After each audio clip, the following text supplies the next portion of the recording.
میرے آقا صلی اللہ علیہ وسلم مدینہ شریف میں ہیں. کہاں؟ تھوڑی سی آواز آتا ہے. مدینہ شریف میں ہیں میرے آقا. بڑے مبارک شہر کا نام لیا.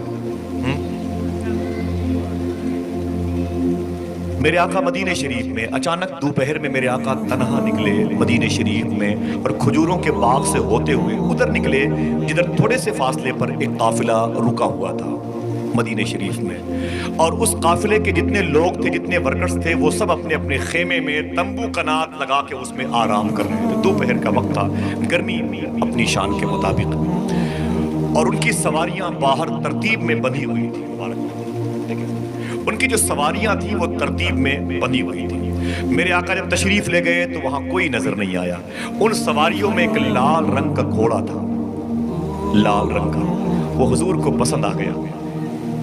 میرے آقا اس گھوڑے کے قریب گئے. آپ نے اپنا مبارک ہاتھ گھوڑے کی پیٹھ پر رکھا اور ایک جملہ ارشاد فرمایا، گھوڑے کا مالک کون ہے؟ جب حضور نے اتنا کہا تو اتفاق سے اس گھوڑے کا جو مالک تھا وہ اس قافلے کا سردار تھا، وہ نکل کے باہر آ گیا. لیکن جب اس نے حضور کو دیکھا تو دیکھتا رہ گیا. پیشانی دیکھی تو وہیں دیکھتا رہ گیا. کیوں؟ اس لیے کہ جس جگہ نظریں بڑی مرکوز ہو کے رہ گئی، جس جگہ نظریں بڑی مرکوز ہو کے رہ گئی، اس کو سرتاپا کسی نے آج تک دیکھا نہیں. حضور کو دیکھا تو دیکھتا رہ گیا. کبھی ایسی چمکدار پیشانی نہیں دیکھی تھی. عجیب سی کیفیت میں آ گیا. میرے آقا مسکرائے، حالات بدلے. فرماتے ہیں کیا بات ہے، کیا بات ہے جتنی مسافر؟ میرے آقا فرماتے ہیں یہ گھوڑا کس کا ہے؟ اس نے کہا میرا ہے. میرے آقا فرماتے ہیں اسے بیچو گے؟ وہ سمجھ گیا حضور کو دیکھ کے. فرماتے ہیں یہ گھوڑا بیچو گے؟ تو وہ کہہ رہا ہے مجھے بیچنا نہیں تھا، لیکن میں سمجھ گیا میری زبان پر تو میری حکومت ہے، دل پر حضور کی حکومت ہے. فرمایا گھوڑا بیچو گے؟ تو اس نے کہا ہاں بیچوں گے، اور اسے بیچنا نہیں تھا، لیکن بس حضور نے کہا تو وہ خاموش ہو گیا. کہا ہاں بیچوں گا. فرمایا سودا طے کرو. 100، 150، 200، 250، 300، 350، 400، 450، 500. مثال کے طور پر حضور نے وہ گھوڑا 500 روپے میں خرید لیا. مثال کتنے میں؟ بولے 500 روپے میں حضور نے خرید لیا. پھر حضور نے ایک جملہ ارشاد فرمایا، دیکھ بھائی میں گھوڑا خریدنے کے ارادے سے نہیں آیا تھا، میں تو بس یوں ہی ٹہلتے ہوئے ادھر آ گیا تھا. تیرا گھوڑا مجھے اچھا لگا تو میں نے اس کی قیمت لگا دی. اگر اجازت دے تو میں اس گھوڑے کو لے کے اپنے شہر چلا جاؤں. اس سامنے والے شہر میں میں رہتا ہوں جسے لوگ مدینہ کہتے ہیں. کیا کہتے ہیں؟ محبت سے بولو. لاہور کے ایک صاحب تھے، جب کوئی مدینہ شریف جاتا تو اس کو ایک خط دیا کرتے تھے. ایک خط. بولے اسے حضور کی بارگاہ میں رکھ دینا، اسے حضور کی بارگاہ میں پڑھ دینا. باب البقی، باب النساء، باب جبریل کے قریب قدمین شریف ہے، ان کے پاس اسے پڑھ دینا. سینکڑوں خط وہ بھیج چکے تھے. ایک حاجی صاحب جانے لگے تو بولے یہ خط میرا حضور کی بارگاہ میں پیش کر دینا.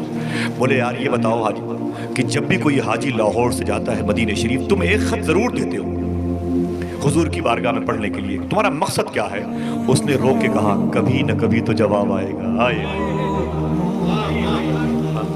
کبھی نہ کبھی تو جواب آئے، کبھی تو قسمت کھلے گی میری، کبھی تو میرا سلام ہوگا. حضور کی طرف لو لگائیں، کبھی تو حضور کرم فرمائیں گے انشاءاللہ. سمجھے میری بات؟ میرے آقا فرماتے ہیں سامنے والے شہر میں رہتا ہوں جسے لوگ اونچی بولیں، جسے لوگ وارث پاک سرکار مدینہ شریف میں تھے. مدینہ پاک میں پتھر سے آپ کے پاؤں میں ٹھوکر لگی، پاؤں کا انگوٹھا پھٹ گیا، خون نکلنے لگا. 4-5 دن کے بعد وہ زخم ٹھیک ہوا تو آپ نے پھر اس انگوٹھے کو ہرا کر دیا، اسے اکھاڑ دیا. اس جگہ کے اس حصے کو پھر آپ نے کھینچ لیا، پھر خون نکلنے لگا. پھر وہ ٹھیک ہوا. 10 دن کے بعد واپس آئے تو راستے میں ٹھیک ہو گیا تھا، پھر آپ نے اس کو اکھاڑ دیا، پھر وہ خون نکلنے لگا. دیوا شریف واپس آئے تو خادم نے کہا سرکار کیا بات ہے، آپ اس انگوٹھے کے زخم کو ٹھیک نہیں ہونے دیتے. وارث پاک فرماتے ہیں جب تک زندہ رہوں گا اسے ٹھیک نہیں ہونے دوں گا. یہ مدینے کی نشانی ہے، یہ حضور کے شہر کی نشانی ہے. ہماری تو لو ہی نہیں لگی، ہم تو پوچھ بھی نہیں سکتے کہ مدینہ کدھر ہے. اس وقت لوگوں سے پوچھ بھی نہیں سکتے مدینہ کدھر ہے، مدینے کے بارے میں کیا جانتے ہو؟ اللہ اکبر، اللہ اکبر۔ تو میرے آقا فرماتے میں اسی شہر میں رہتا ہوں جسے لوگ مدینہ کہتے ہیں، اگر اجازت دو تمہارا گھوڑا لے کے میں جاؤں۔ اس نے کہا مسافر جائیے، کوئی بات نہیں۔ میرے آقا گھوڑے پر بیٹھے اور تشریف لے جانے لگے۔ جب تک حضور نظر آ رہے تھے، وہ قافلے کا سردار حضور کو دیکھتا رہا۔ حضور دور ہو گئے تو اس نے انگلیوں پر اپنی ہتھیلی رکھ کے حضور کو دیکھنا شروع کیا۔ سر سے لے کر پیر تک تنویر ہی تنویر ہے، جیسے منہ سے بولتا قرآن وہ تفسیر ہے۔ دیکھ کر دنیا پریشان ہے جمال مصطفیٰ، وہ مصور کیسا ہوگا جس کی یہ تصویر ہے۔ حضور جیسا کوئی نہیں، خدا کی قسم۔ نہ یقین پڑے تو قرآن سر پہ رکھ کے بول دوں یار کی جیسے میرے حضور ہیں۔ پھر بھی یقین نہ پڑے تو مطاف میں کعبے کے آنگن میں تمہیں لے چل کے خلاف کعبہ تھام کے بول دوں کہ جیسے میرے حضور ہیں۔ مانو یار مانو، ابھی نہیں مانو گے تو قبر میں تو ماننا ہی پڑے گا، قبر میں ماننا پڑے گا۔ واقعی وہ نعرہ سچا تھا کہ جیسے میرے حضور ہیں۔ حضور تشریف لے گئے۔ اب جب حضور کو وہ دیکھ رہا تھا قافلے کا سردار، انگلیاں اپنی آنکھوں پہ رکھ کے، تو اس کا نوکر آ گیا۔ اس نے کہا صاحب کیا سواری دیکھ رہے ہیں؟ اس نے کہا نا نا نا، سواری تو میری ہے، سوار دیکھ رہا ہوں۔ آئے آئے، سواری تو میری ہے، سوار دیکھ رہا ہوں۔ کہا سواری آپ کی ہے؟ کہا ہاں۔ کہا وہ کیوں لے کے جا رہا ہے؟ کہا میں نے اسے بیچ دیا۔ پھر کیا دیکھ رہے ہو؟ کہتے ہیں دیکھ رہا ہوں کہ ایسا انسان نہیں دیکھا، دیکھتے بھی کیسے، نہ حلیمہ بھید کھلا ہے یہ، نہ مقام چون چرا ہے یہ، تو خدا سے پوچھ وہ کون تھے تیری بکریاں جو چرا گئے۔ تو خدا سے پوچھ وہ کون تھے تیری بکریاں جو چرا گئے۔ جیسے میرے حضور ہیں، چلو پیچھے بیٹھے ان کی بھی آواز آنی چاہیے، جیسے میرے حضور ہیں۔ خدا کی قسم بچوں کو بتاؤ، اپنی بیٹیوں کو بتاؤ کہ حضور جیسا کوئی نہیں ہے، حضور جیسا کوئی نہیں ہے۔ اس نے کہا سواری آپ کی ہے، وہ کیوں لے کے جا رہا ہے؟ اس نے کہا میں نے بیچ دیا۔ کہا پھر کیا دیکھ رہے ہو؟ کہا ایسا انسان نہیں دیکھا۔ اور کیا سوچ رہے ہو؟ کہا یہ بھی سوچ رہا ہوں کہ ابھی قیمت باقی ہے۔ کہا کیا مطلب؟ قیمت باقی ہے؟ کہا ہاں۔ کہا اس کو جانتے ہو؟ کہا نہیں جانتے۔ کہا وہ کہاں کرنے والا ہے؟ کہا مدینے کی طرف اشارہ کیا، اس شہر کی طرف۔ کہا میں وہاں کا رہنے والا ہوں۔ کہا کہ اس کس قبیلے کا ہے؟ کہا مجھے نہیں معلوم۔ نام؟ کہا مجھے نہیں معلوم۔ کہا پھر عجیب بات ہے صاحب، آپ اسے جانتے بھی نہیں، پہچانتے بھی نہیں، اس کے قبیلے سے، کس قبیلے سے اس کا تعلق ہے پتہ بھی نہیں، علم نہیں ہے آپ کو۔ آپ نے اتنا قیمتی گھوڑا اس کے حوالے کر دیا۔ اگر وہ لوٹ کے نہ آیا تب، جیسے نوکر نے جملہ کہا، اگر وہ لوٹ کے نہ آیا تب، قافلے کے سردار کی بیوی نے خیمے کا پردہ ہٹا کے کہا او نوکر سن، اگر وہ لوٹ کے نہ آیا تو گھوڑے کی ساری قیمت میں ادا کروں گی۔ یا اللہ، ابھی پتا چلے گا جب اس کی زبان بولے گی جیسے میرے حضور ہے۔ بولو بولو جیسے میرے حضور ہے، گلی کوچوں سے آواز آنی چاہیے۔ خدا کی قسم مان لو یار، حضور جیسا کوئی نہیں ہے، حضور جیسا کوئی نہیں، خدا کی قسم کوئی نہیں ہے، حضور جیسا کوئی نہیں ہے۔ میرا امام کہتا ہے سارے اچھوں میں اچھا سمجھیے جسے ہے اس اچھے سے اچھا۔ لوگ 5 کلو چینی دیتے ہیں، یہ گورنمنٹ کے لوگ 5 لیٹر تیل دیتے ہیں، تو لوگ یہ پردھان جی کی طرف سے آیا ہے۔ لوگوں سے کہو کون دیتا ہے دینے کو اونچائی، دینے والا ہے سچا۔ دیوا شریف میں ایک مرتبہ مجھے بات یاد آئی، ایک مرید تھا آپ کا، وہ پورب کی طرف منہ کر کے اذان دے رہا تھا۔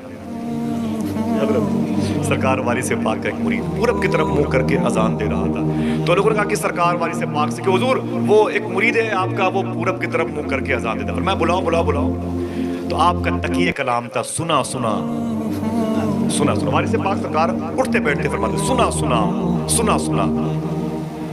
سرکار بابا تاج کہا کرتے تھے ہاؤ جی ہاؤ بابا تاج، ان کا یہ تقیہ کلام تھا۔ تو سرکار وارث پر سنا سنا ادھر آؤ، تمہارے بارے میں سنا سنا میں نے سنا ہے کہ تم کبھی کبھی پورب کی طرف منہ کر کے اذان دیتے ہو۔ اذان تو قبلے کی طرف جو پچھم کی طرف ہے ادھر منہ کر کے اذان دینی چاہیے۔ بڑا بھولا بھالا مرید تھا، اس نے کہا بابا میں کیا بتاؤں سرکار، یہ پچھم کی طرف میں بہت دن سے اذان دے رہا ہوں، لیکن 2-3 لوگ ہیں جو پورب کی طرف سے آتے ہیں، پچھم کی طرف سے کوئی آتا ہی نہیں ہے، تو میں نے سوچا جدھر سے آتے ہیں ان کو خبر لگ جائے، جدھر سے نہیں آتے ان سے کیا